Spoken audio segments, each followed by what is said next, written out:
चलो तारू नूने सरानी हो गलो तारू कौन बीमारी भइल बतोह के सरसों के तेलवा मोलो तारू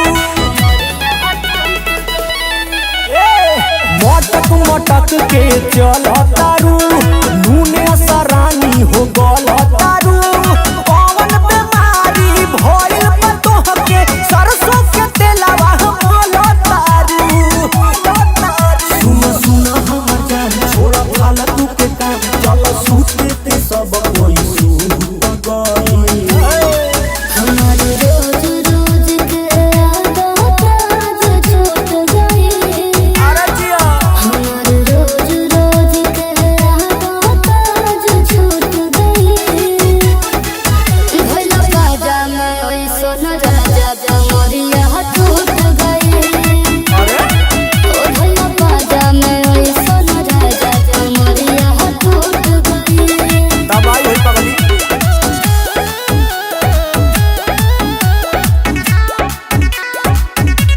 Music said Rakesh.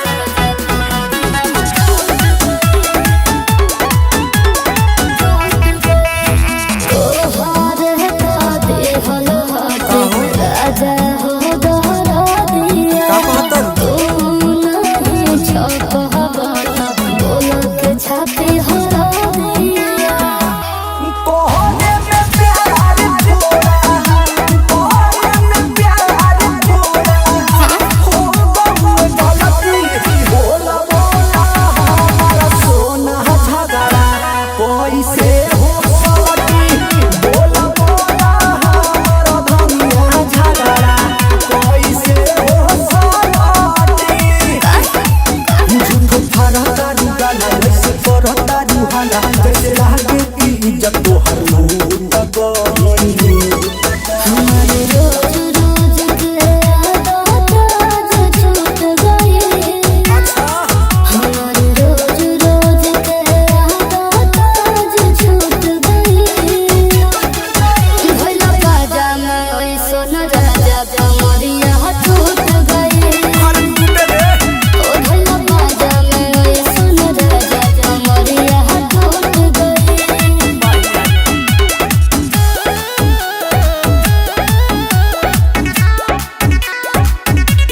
Music said Rakesh.